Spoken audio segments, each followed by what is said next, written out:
तन्हाई। कल शाम ऑफिस से आकर हर्ष ने सूचना दी कि उसका ट्रांसफ़र दिल्ली से चंडीगढ़ कर दिया गया है। यह खबर सुनने के बाद से तान्या के आंसू रोके नहीं रुक रहे हैं। उसने रो रो कर अपना बुरा हाल कर लिया है। हर्ष, मैं अकेले कैसे सब कुछ मैनेज कर पाऊंगी यहाँ? क्षितिज और सौम्या भी इतने बड़े नहीं हैं कि मेरी मदद कर पाएं। अब घर बाहर बच्चों की पढ़ाई सब कुछ अकेले मैं कैसे कर पाऊंगी? यह सोच सोच कर मेरा दिल बैठा जा रहा है, तान्या बोली।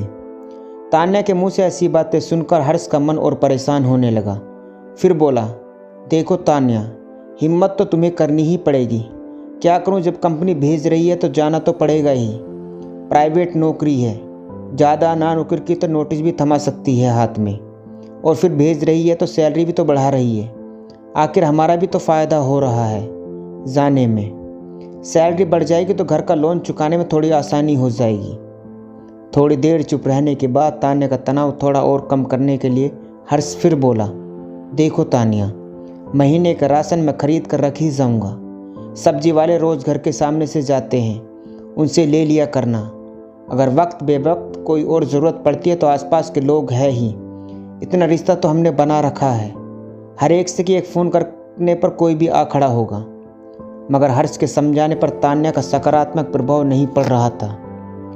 दरअसल 10 सालों के वैवाहिक जीवन में यह पहला अवसर आया था जब तान्या को हर्ष से अलग रहने की ज़रूरत पड़ी थी।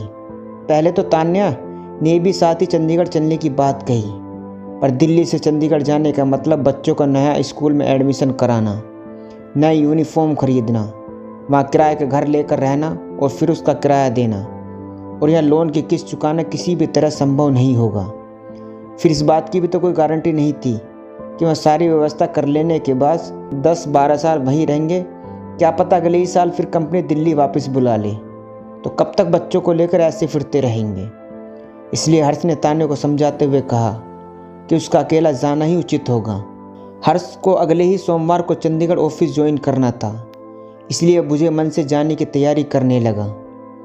हर्ष भी पहली बार अकेला रहने जा रहा था, इसलिए मन ही मन घबराहट उसे भी बहुत हो रही थी। बचपन से आज तक अपने हाथ से एक गिलास पानी तक लेकर नहीं पिया था उसने। पहले माँ और बहनें और फिर शादी के बाद तान्या उसके सारे काम कर दिया करती थी। हर्ष मन ही मन सोचकर परेशान हो रहा था कि कैसे वह अपने कपड़े धोएगा, बेड शीट बदलेगा, कमरे की सफाई करेगा, खाना नाश्ता तो बाहर कर लेगा या टिफ़िन लगवा लेगा, पर कभी चाय पीने का मन हुआ या बीच में भूख लगी तो क्या करेगा। मगर तान्या और बच्चों की चिंता में अपनी परेशानी के बारे में कोई चर्चा नहीं कर पा रहा था, और नहीं तान्या का ध्यान इस पर जा रहा था कि उसका पति उसके बिना अकेला कैसे रह पाएगा। इतवार की सुबह से ही हर्ष की व्यवस्था बढ़ती हुई थी अपनी सामान की। पैकिंग के साथ साथ वह इस बात का भी ख्याल रख रहा था कि उसके जाने के बाद घर में किसी चीज़ की कमी न रह जाए, जिसके लिए तान्या को बच्चों को लेकर बाजार के चक्कर लगाने पड़े। राशन, सब्जी, फल, मिठाई आदि एक एक चीज़ वह हर घर में लाकर रखता जा रहा था। शाम होते होते तान्या का उतरा चेहरा देखकर उसका दिल यह सोचकर घबराने लगा कि कहीं उसके जाने के बाद तान्या की तबीयत न खराब हो जाए। तान्या, कुछ दिनों के लिए मम्मी को आने के लिए कहूँ क्या? तुम्हें देखकर मुझे चिंता हो रही है, तुम अकेले रह पाओगी या नहीं।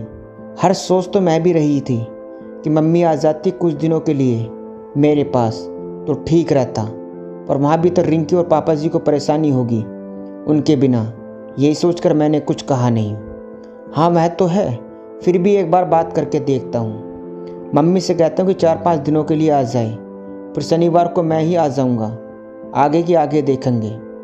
हर्ष ने अपनी माँ से बात की तो बेटे बहू की समस्या सुनकर विचलित हो गई। बोली कि वो यहाँ की व्यवस्था समझाकर कल ही दिल्ली आ जाएगी। रिंकी और इसके पापा मिलकर 1 सप्ताह गुजार लेंगे किसी तरह से, मम्मी जी आ जाएंगी। यह सुनकर तान्या ने राहत की सांस ली और फिर उसने हर्ष की बची तैयारी कराकर नम आंखों से दूसरे दिन उसे चंडीगढ़ के लिए विदा किया। बात नौकरी और जीवन यापन की थी, इसलिए न जाने का कोई विकल्प नहीं था हर्ष के पास। पर सही माने में मन ही मन वह बहुत परेशान था। एक तरफ तान्या और बच्चों की चिंता, तो दूसरी तरफ अपने बारे में सोच सोच कर परेशान हो रहा था कि बिना तान्या के कैसे रहेगा। 1 सप्ताह तक तो कंपनी के गेस्ट हाउस में रहना था, तब तक तो खैर कोई समस्या नहीं होनी थी, पर इसी 1 सप्ताह में उसे अपने लिए किराए का घर लेकर रहने की पूरी व्यवस्था करनी होगी।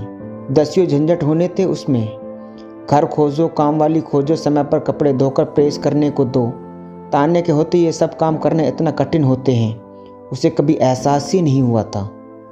अपने घर में तो आज तक उसने कभी काम वाली से बात तक नहीं की थी, अब कैसे उससे बात करेगा? कौन से कपड़े गंदे और कौन से साफ, इस फर्क तक आज तक नहीं कर पाया था वह। अब ये सारी चीज़ें खुद करनी पड़ेंगी, यह सोचकर पसीना छूट रहा था। एक सप्ताह जैसे तैसे गुजरकर अगले शनिवार की रात को जब हर्ष एक दिन के लिए चंडीगढ़ से दिल्ली आया तो घर में त्योहार जैसे माहौल बन गया। बच्चे उसके इर्द गिर्द मंडराने लगे और तान्या के पास तो हर्ष को बताने के लिए इतनी सारी बातें इकट्ठा हो गई थी कि मानो वह सालों बाद हर्ष से मिल रही हो। एक सप्ताह तक हर्ष के बिना उसने एक एक पल कैसे बिताया, उसका वर्णन खत्म होने का नाम ही नहीं ले रहा था। पर मम्मी जी की निगाहें हर्ष के चेहरे पर अटक गई थी। बेटा तो एक ही सप्ते में कितना दुबला हो गया है, कहते हुए उनकी आंखें भर आई। उनका बस चलता तो एक ही दिन में हर्ष को अपने हाथ से उसका पसंद की सारी चीज़ें बना और खिलाकर पूरे सप्ते की कमी पूरी कर देती। लेकिन शाम को उनको वापस जाना भी ज़रूरी था क्योंकि रिंकी के पेपर शुरू होने ही वाले थे। उनकी अनुपस्थिति से उसकी पढ़ाई बाधित हो रही थी। मम्मी जी को शाम की ट्रेन में बैठा कर आने के बाद बच्चों ने जिद पकड़ ली पिज्ज़ा खाने की। तान्या ने भी उनका समर्थन करते हुए कहा, जब से तुम गए हो तब से पिज्ज़ा खाने की जिद कर रहे हैं। मैंने समझा रखा था कि पापा के आने के बाद चलेंगे, अब चलकर खिला दो, वरना तुम्हारे जाने के बाद फिर मुझे परेशान करेंगे। हर्ष का मन ही इस समय बाहर जाने का हो रहा था और नहीं बाहर का कुछ खाने का। उसका दिल कर रहा था कि बचा कुचा समय वह सबके साथ सुकून से घर में बिताए और तान्या का हाथ का बना घर का गर्मा गर्म खाना खाए। पर बच्चों और तान्या की बात ने मान कर वह अपराध भावना से घिरना नहीं चाह रहा था। अतः बेमन से वह सबके साथ लेकर पिज्ज़ा हट चला गया। दूसरे दिन फिर सुबह सुबह ही वह चंडीगढ़ के लिए निकल गया। ट्रेन में बैठते हर्ष ने सोचना शुरू कर दिया कि कहीं कुछ ऐसा रहा तो नहीं गया जिसकी वजह से तान्या को परेशान होना पड़े। पर जब उसे ऐसी कोई बात याद नहीं आई तो उसने सुकून के साथ सीट पर सिर टिकाकर आंखें बंद कर ली। चंडीगढ़ जाने के साथ ही हर्ष की ज़िंदगी से आराम और सुकून शब्द गायब हो गया। अब तक शनिवार की शाम से लेकर सोमवार की सुबह तक जो सुकून के पल हुआ करते थे, अब तो वही पल सबसे ज़्यादा भागदौड़ वाले बन गए। ऑफिस से छूटते हुए स्टेशन की ओर भागता, फिर ट्रेन से उतरकर ऑटो पकड़कर घर पहुंचा था। तब तक बच्चे तो सो चुके होते थे, इसलिए बच्चों के साथ वक्त बिताने की खुशी में सुबह जल्दी उठ जाता। फिर सारा दिन साप्ताहिक खरीदारी या बच्चों को घुमाने फराने में निकल जाता। फिर सोमवार की सुबह शताब्दी पकड़ने के लिए सुबह 5 बजे ही नहा धोकर तैयार होकर उसे घर से निकलना पड़ता था। तान्या अकेली यह सोचकर बीच बीच में उसके साथ ससुर चक्कर लगा जाते थे, पर चूंकि वो भी अभी नौकरी करते थे इसलिए ज़्यादा दिन रुकना संभव नहीं हो पाता था। एक शनिवार जब हर्ष घर आया तो घर पर तान्या की माँ सारिका जी उसके साथ रहने के लिए आई हुई थी। तान्या के मुंह से उसकी परेशानी सुनकर वो कुछ दिनों के लिए उसके पास रहने को आ गई थी। हर्ष को देखते उनके चेहरे पर चिंता की लकीरें खींच गई। हर्ष बेटा, आपका स्वास्थ्य इतना कैसे गिर गया है? चेहरे से रौनक ही गायब हो गई है। अभी 2 महीने पहले जब आपसे मिली थी तो अब तो आप आज से नहीं थे। क्या खाने पीने का सही इंतज़ाम नहीं है वहाँ पर? नहीं मम्मी जी, खाना पीना तो सब ठीक है वहाँ पर, बस घर से दूर हूँ तो बच्चों की याद सताती रहती है, बस इसी वजह से आपको ऐसा लग रहा होगा। आज घर आया हूँ तो कल देखिएगा मेरा चेहरा भी चमकने लगेगा। दूसरे दिन सुबह से ही फिर घर की व्यवस्था और बच्चों की फरमाइशें पूरी करने में जुट गया। डिनर के जब फिर सबने बाहर का प्रोग्राम बनाया तो सारिका जी ने रोकते हुए कहा कि कल सुबह ही हर्ष को निकलना है तो इस समय सब घर पर ही रहो, घर पर ही बनाओ खाना। मगर बच्चे नहीं माने तो सारिका जी ने कहा, ठीक है तुम सब जाओ, मैं नहीं जाऊंगी, मैं अपने लिए यहाँ कुछ बना लूँगी। निकलते निकलते हर्ष ने कहा, मम्मी जी आप अपने लिए जो भी बनाइए उसमें से 2 रोटियाँ मेरी भी बना दीजिए, मैं भी घर आकर ही खा लूँगा। बाहर का खाना खा कर मन भर गया है मेरा। सारिका जी ने उस समय तो कुछ नहीं कहा, लेकिन दूसरे दिन हर्ष के जाने के बाद तान्या को आड़े हाथों लिया। तान्या, मुझे क्या लगता है कि हर्ष की पोस्टिंग दूसरे शहर में हो गई है तो उसमें से उसका कोई गुनाह है? तुझे यहाँ अकेला रहना पड़ रहा है तो इसमें उसका कोई कसूर है क्या? क्या सोचती है तू? क्या अकेले रहने से परेशानियों का सामना केवल तुझे ही करना पड़ रहा है? हर्ष बड़ा ऐश कर रहा है वहाँ पर। कैसी बीबी है तू कि तुझे इसका ख़राब हो रहा स्वास्थ्य और ढलता जा रहा चेहरा नहीं दिख रहा है? देख रही हूँ एक दिन के लिए इतनी दूर से बेचारा भागा भागा बीवी बच्चों के पास रहने के लिए आया और सारा दिन तुम लोगों की ज़रूरतें और फरमाइशें पूरी करने में लगा रहा। एक पल भी चैन से नहीं बैठ पाया। क्या उसका शरीर को आराम की ज़रूरत नहीं है? पर माँ, मैंने ऐसा क्या कर दिया जो आप इतना नाराज़ हो रही हैं मुझ पर? आपको ऐसा क्यों लगने लगा कि मुझे हर्ष की चिंता नहीं है? ऐसा क्या देख लिया आपने जो मुझे इतना डांट रही हैं? देख तान्या, जब से हर्ष चंडीगढ़ गया तब से मैं तेरे मुंह से बस यही सुनती आ रही हूँ कि मैं अकेला कैसे रह रही हूँ। यह मैं ही जानती हूँ। मुझे कितनी परेशानियों का सामना करना पड़ रहा है, क्या बताऊँ। यह बात तो अपने मायके ससुराल के एक इंसान को बता चुकी है।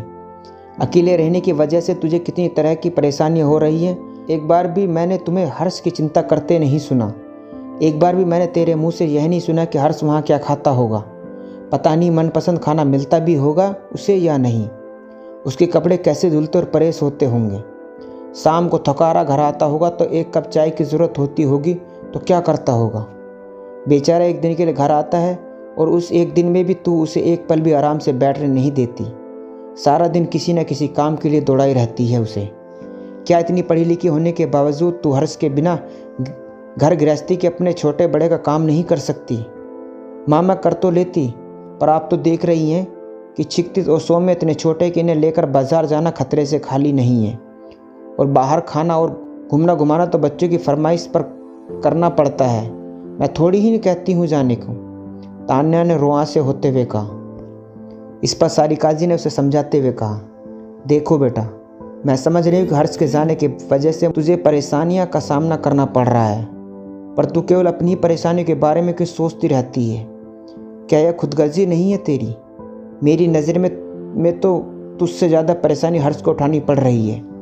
तुझसे तो केवल हर्ष दूर गया है, पर हर्ष से तो घर, बीवी, बच्चे, घर का खाना, घर का सुकून सब कुछ छिन गया। एक दिन के लिए आता भी है तो तुम सबके लिए ऐसे परेशान होता है जैसे कोई गुनाह करके लौटा हो। तू पढ़ी लिखी और समझदार है। तुझे चाहिए कि बच्चों को स्कूल भेजने के बाद बाजार जाकर सारा सामान ला कर रख ले, ताकि कम से कम रविवार को तो दिन भर हर्ष आराम से रह सके। और तुझे शुरू से पता है कि हर्ष को तेरे हाथ का बना खाना ही पसंद है, बाहर के खाने से वह कतराता है। फिर भी तू रविवार को भी उसे बजाय अपने हाथों से बना कर खिलाने को बाहर ले जाती है। बच्चों को पिज्ज़ा बर्गर खाना हो तो तू ही ले जाकर खिला कर आया कर। माँ की बात सुनकर तान्या को एहसास हुआ कि सच में वह बहुत बड़ी गलती कर रही थी कि हर्ष के जाने से समस्या केवल उसे ही हो रही है। हर्ष की परेशानी के बारे में सोचकर वह इतनी खुदगर्ज कैसे बन गई, उसे खुद ही समझ में नहीं आ रहा था। अगले शुक्रवार को बच्चों को स्कूल भेजकर घर के सारे छोटे बड़े कामों की लिस्ट बनाकर तान्या घर से निकल गई। उसने तय कर लिया था कि अब आगे से हर्ष के आने पर उसे किसी काम के लिए बाहर नहीं भेजेगी, बल्कि अब पूरा परिवार ने सब हर्ष के साथ घर पर ही बिताएंगे, ताकि उसे शारीरिक और मानसिक दोनों तरह से आराम मिल सके। बाजार की तरफ जाते समय अचानक तान्या की नज़र सड़क किनारे छोले चावल के ठेले के पास खड़े एक युवक पर पड़ी जो जल्दी जल्दी छोले चावल खा रहा था। उसे देखते ही न जाने क्यों तान्या की आंखों से आंसू गिरने लगे। वह सोचने लगी कि हर्ष भी तो आखिर भूख लगने पर ऐसे ही जहाँ भी कहीं भी जो कुछ मिल जाता है खाकर अपना पेट भर लेता होगा। मनपसंद चीज़ों की फरमाइश करके बनवाना और खाना भूल ही गया होगा हर्ष। अपने आंसू पोंछते हुए तान्या जल्दी जल्दी घर चली जा रही थी। साथ ही सोचती भी जा रही थी कि अपने परिवार वालों को भरपेट भोजन देने और उनके लिए सुख सुविधा जुटाने के लिए घर से दूर रहकर दिन रात खटने वाले हमारे पतियों को भूख लगने पर मनपसंद भोजन तक मुहैया नहीं होता और हम पत्नी यह जताती रह जाते कि हम ही उनके बिना बड़ी कठिनाइयों का सामना कर रही हैं। दोस्तों, बस इतनी सी थी ये कहानी। दोस्तों, कहानी अच्छी लगी हो तो चैनल को सब्सक्राइब करना ना भूलें।